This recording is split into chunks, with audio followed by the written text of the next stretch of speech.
Hello दोस्तों, मैं विश्वजीत यादव आज एक बार फिर क्लास 12 गणित अध्याय 5 का जो चैप्टर सांतत्य एवं अवकलनीयता यानी आप कह सकते हैं कि कॉन्टिन्यूटी एंड डिफरेंशियबिलिटी का जो लेसन है, आज हम दोस्तों उसके बारे में अध्ययन करेंगे।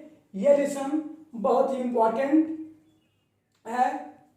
ठीक है दोस्तों, तो आज हम प्रश्नावली 5.1 का अध्ययन करेंगे। तो देखिए दोस्तों, ये आपका क्वेश्चन दिया गया है कि सिद्ध कीजिए कि फलन f(x = 5x-3) x बराबर 0, x बराबर -3 तथा x बराबर 5 पर संतत है। आपको दिखा देना है कि जो आपका फलन f(x बराबर 5x-3) दिया गया है, यानी 5x-3 पर जो आपके x बराबर 0, x बराबर -3 और x बराबर 5 संतत है। ठीक है दोस्तों, तो इस क्वेश्चन को हम आपको दो नियम से पढ़ा दे रहे हैं। आपको जो नियम आसान लगे आप उसी नियम से इस क्वेश्चन को सॉल्व कर लीजिएगा। ठीक है दोस्तों, तो पहले थोड़ा सा एक चीज देख लेते हैं हम लोग। आप ये जानते हैं एक चतुर्थांश होता है, ये x होता है, ये x डैश होता है, ये आपका y होता है और ये y डैश होता है। ठीक है दोस्तों, अब करना क्या होता है, जो यहाँ से मूल बिंदु से जो आपका राइट साइड होता है, यानी जो आपका राइट हैंड होता है, इसमें जितने भी मान मिलते हैं x के, वो मान कितना मिलता है, सभी मान धनात्मक मिलते हैं। सभी मान क्या मिलते हैं, धनात्मक। लेकिन जब आप ये मूल बिंदु से x डैश की तरफ आते हैं, यानी बाएं साइड में, तो इसके जितने भी वैल्यू प्राप्त होते हैं वो क्या होते हैं, ऋणात्मक प्राप्त होते हैं, और आपका y से कोई मतलब नहीं है। ठीक है दोस्तों, तो कुछ करना नहीं आपको है, मैं आपको इसको बता दे रहा हूं। आपको आसान एक विश्वास है कि ये आपका बहुत ही आसान सा क्वेश्चन है। ठीक है, तो आइए दोस्तों बता दें एक बार फिर। अब इसमें करना क्या होता है कि आपका एक फलन होता है, यानी f(x = इसको लिख सकते हैं लेफ्ट हैंड लिमिट। ठीक है, r = राइट हैंड लिमिट। इसमें तीनों के वैल्यू अगर हम सॉल्व करते हैं, फलन में दिए गए मान को रख करके जब इसको हम सॉल्व करेंगे, अगर इसके तीनों वैल्यू प्राप्त होते हैं, ठीक है, और तीनों का वैल्यू एक ही होता है, यानी आपस में बराबर होते हैं, तब ये क्या होते हैं, यह फलन संतत होता है। ठीक है दोस्तों, तो आइए पहले नियम से हम बताएं।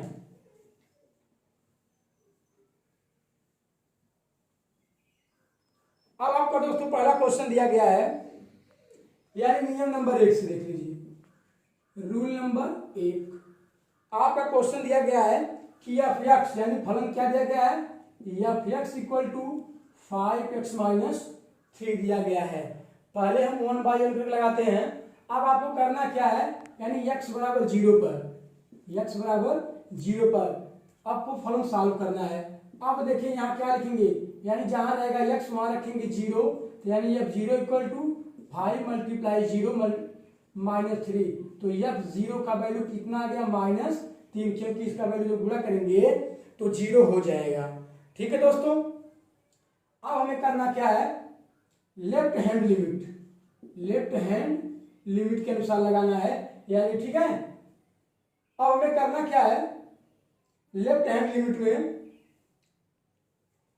लिखा जाएगा आपका कि लिमिट x → 0। अगर हम लेफ्ट हैंड साइड को सॉल्व करते हैं तो इस पे माइनस चार्ज होता है, बस इसकी यही पहचान है। ठीक है, अब आपका आ जाएगा क्वेश्चन है 5x-3। ठीक है दोस्तों, अब थोड़ा सा आपको बनाना होता है कि हम क्या जानते हैं कि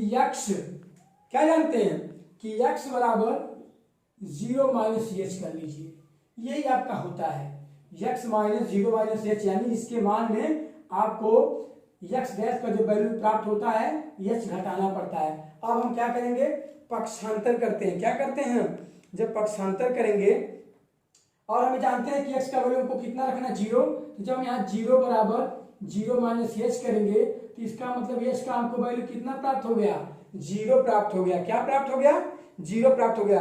अब यही मान उठा करके इसमें रख लेंगे।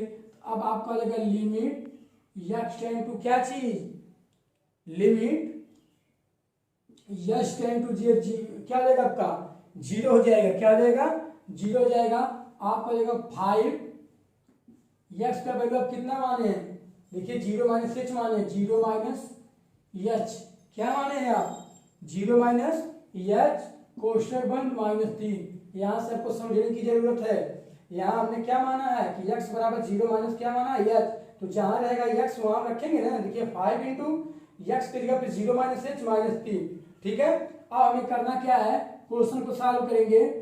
क्वेश्चन क्या करेंगे हम जब सॉल्व करेंगे? अब तो क्या हो जाएगा आपका? 5 इंटू जीरो माइनस एच का भी वैल्यू कितना हो गया? जीरो -3।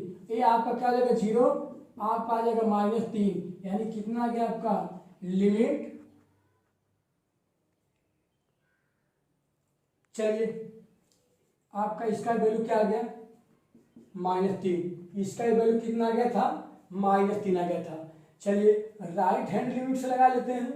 राइट हैंड लिमिट से जब लगाएंगे तो आपका क्वेश्चन वही होगा कि limit x tend to zero, यहाँ प्लस हो जाएगा क्योंकि जब राइट की बात आती है, हमने बताया था चतुर्थांश में, जब राइट की बात आ जाएगी तो आपका क्या हो जाएगा? जीरो हो जाएगा। 5x -3 हो जाएगा। फिर आपकी वही बात कि x बराबर यहाँ जीरो प्लस एच को जोड़ना होता है क्योंकि राइट में जुड़ता है, लेफ्ट में घटता है। ठीक है। जब पक्षांतर करेंगे x का वैल्यू जीरो हो जाएगा तब भी आपका क्या आ जाएगा? एच का वैल्यू जीरो ही प्राप्त होगा। एच का वैल्यू क्या प्राप्त हो जाएगा आपका? जीरो। आप क्वेश्चन को लिखते हैं कि limit H tend to zero. ठीक है। आप क्वेश्चन आपका जाएगा 5 इंटू एक्स का वैल्यू क्या लिखेंगे? Zero plus H, zero plus H -3। ठीक है। आप लगाते हैं क्वेश्चन को 5 इंटू जीरो प्लस एच का वैल्यू जीरो -3। ठीक है। अब आपका वैल्यू कितना आ जाएगा? -3। ठीक है दोस्तों, अब देख रहे हैं हम, यानी ए वैल्यू, आपका ए वैल्यू और आपका ए वैल्यू, तीनों वैल्यू देख रहे हैं क्या हो रहा है? बराबर हो रहा है। तो हम इसको लिख सकते हैं कि F x equal to left hand limit equal to right hand limit equal to कितना है? -3। यानी सबका वैल्यू कितना आ गया आपका? -3 आ गया है। तो आप इसको लिख सकते हैं, अतः यह फलन लिख सकते हैं आप, अतः यह फलन x बराबर जीरो पर क्या है? संतत है। क्या है? संतत है। दोस्तों बहुत ही आसान सा क्वेश्चन है।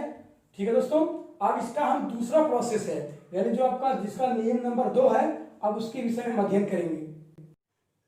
अब आपका रूल नंबर 2, यानी उसी क्वेश्चन को हम दूसरे नियम से लगा रहे हैं। ठीक है दोस्तों, अब करना क्या है? x बराबर जीरो पे देखिए, अब हमें क्या करना है? x बराबर जीरो पर जब लगाएंगे तो आसान सा मेथड, यानी इसका वैल्यू क्या है? यानी एफ जीरो, जहां रहेगा x वहां रखना जीरो, तो एफ जीरो इक्वल टू 5 × 0 -3। ठीक है। तो एफ जीरो का वैल्यू आपको क्या प्राप्त हो जाएगा? -3। ठीक है दोस्तों, यहां तक किसी स्टूडेंट को कोई समस्या? अब करना क्या है? अब इसका दूसरा प्रोसेस,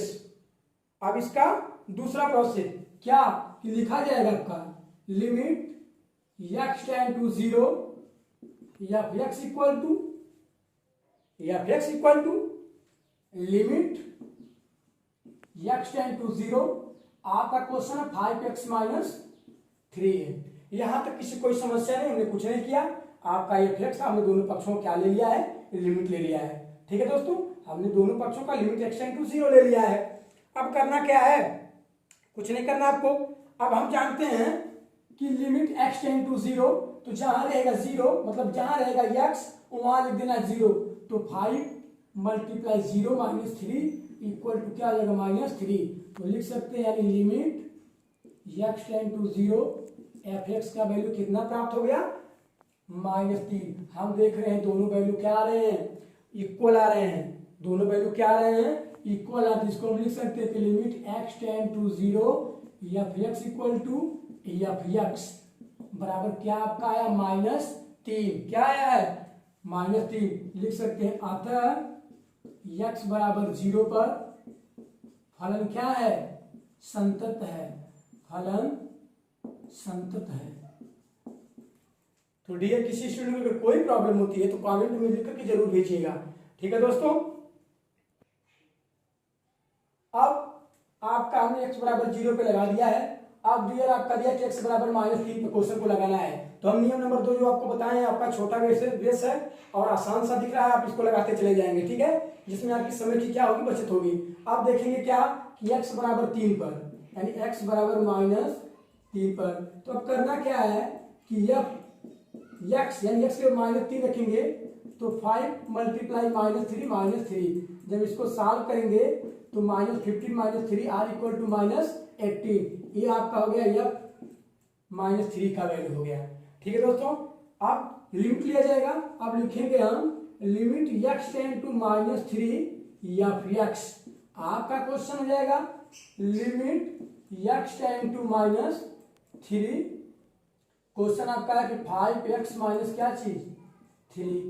अब हमें करना क्या है कि लिमिट आपका लगा देना है कि 5 मल्टीप्लाई -3, ठीक है, आपका इधर -3 हो जाएगा, तो आपका हो जाएगा -15 -3 करेंगे माइनस कितना देगा आपका 18, यानी लिमिट x टेंड टू -3 या x का वैल्यू कितना प्राप्त हो गया -18। तो ठीक है, तो हम देख रहे हैं कि दोनों की लिमिट क्या है, यानी दोनों का वैल्यू क्या आपका आ गया है, इक्वल आ गया है। ठीक है दोस्तों, तो हम लिख सकते हैं कि x बराबर -3, x बराबर -3 पर फलन क्या है, संतत है। क्या है, संतत है।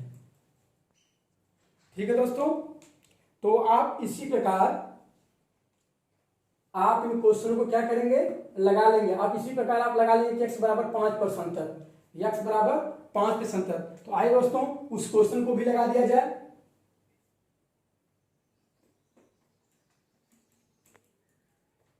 आपका अगला क्वेश्चन है कि x बराबर 5। अब क्या करना होगा, लिखेंगे कि f 5 इक्वल टू 5 मल्टीप्लाई 5 -3, यानी ये 5 बराबर 5 गुणे 5 -3, क्योंकि x का वैल्यू हमने कितना रखा है 5। तो आपका आ जाएगा f 5 इक्वल टू 25 -3, तो यह 5 का वैल्यू कितना आ जाएगा 25 में से 3 को घटाएंगे आपका 22 हो जाएगा। ठीक है, नेक्स्ट आपका है, अब इसको लिखेंगे कि limit x tend to 5 f x equal to आपका हो जाएगा कि limit x tend to 5x -3 हो जाएगा। ठीक है दोस्तों, अब आपका हो जाएगा कि 5 मल्टीप्लाई 5 -3 यानी 25 -3 इक्वल टू कितना जाएगा आपका 22। ये किसका वैल्यू आ गया आपका, लिमिट x टेंड टू 5 या x का वैल्यू आ गया। हम देख रहे हैं कि दोनों वैल्यू क्या हो गए, आपस में इक्वल हो रहे हैं। अब आप इसको लिख सकते हैं कि लिमिट x टेंड टू 5 या x इक्वल टू आपका क्या हो जाएगा या x, ये किसके बराबर आए हैं 22, यानी 22 के बराबर आए हैं। आता है आप लिख सकते हैं कि x बराबर 5 पर फलन क्या है, संतत है, फलन संतत है। ठीक है दोस्तों, इस प्रकार आपका प्रश्नावली 5.1 का पहला क्वेश्चन खत्म हो गया। दोस्तों आपका नेक्स्ट क्वेश्चन आपका दिया गया, यानी क्वेश्चन नंबर 2। आप क्वेश्चन कह रहा है कि x बराबर 3 पर फलन 2x² - 1 के सांतत की जांच करना है। ठीक आपका उसी प्रकार क्वेश्चन है। ठीक है दोस्तों, जब आपका ठीक उसी प्रकार क्वेश्चन है तो करना क्या है, आप लिख सकते हैं इसको कि दिया गया है, यह दिया गया है कि एफ एक्स इक्वल टू कितना दिया गया है 2x² - 1 दिया गया है। आपको चेक क्या करना है कि x बराबर 3 पर फलन सांतत है कि नहीं है। ठीक है, तो अब लिखा जाएगा आपका x बराबर 3 पर, x बराबर 3 पर, तो क्या हो जाएगा आपका f3 2 गुणे 3 का स्क्वायर -1, यानी f3 का वैल्यू कितना हो जाएगा 2 गुणे 9, यानी क्या हो जाएगा आपका 18 - 1 इक्वल टू कितना, यानी 18 - 1 हो जाएगा 17। किसका वैल्यू हो जाएगा आपका f3 का वैल्यू, f3 का वैल्यू कितना आ गया आपका 17, यानी 17 आ गया। ठीक, अब चेक करेंगे हम लिमिट लगा के, यानी limit x tend to 3 f(x), इधर आपका भी लिमिट लिया जाएगा, आपका हो जाएगा limit x tend to 3 2x² - 1। ठीक है दोस्तों, अब करना क्या है कि 2 गुणे यक्स का वैल्यू 3, तो 3 का स्क्वायर माइनस 1 करेंगे तो 18 माइनस 1 बराबर कितना आ जाएगा आपका 17, यानी क्या आ जाएगा आपका लिमिट एफ एक्स यानी एक्स टेन टू 3। ठीक है दोस्तों, limit x tend to 3 f x का वैल्यू कितना आ गया 17। क्या आ गया आपका 17 आ गया। तो आप इसको लिख सकते हैं कि लिमिट, इसको आप लिख सकते हैं limit x tend to 3 f x equal to f x कितना आ गया आपका 17। ठीक है, अब हम लिख सकते हैं x बराबर 3 पर, अतः x बराबर 3 पर फलन यानी एफ एक्स इक्वल टू कितना 2x स्क्वायर माइनस 1 संतत है। ठीक है दोस्तों।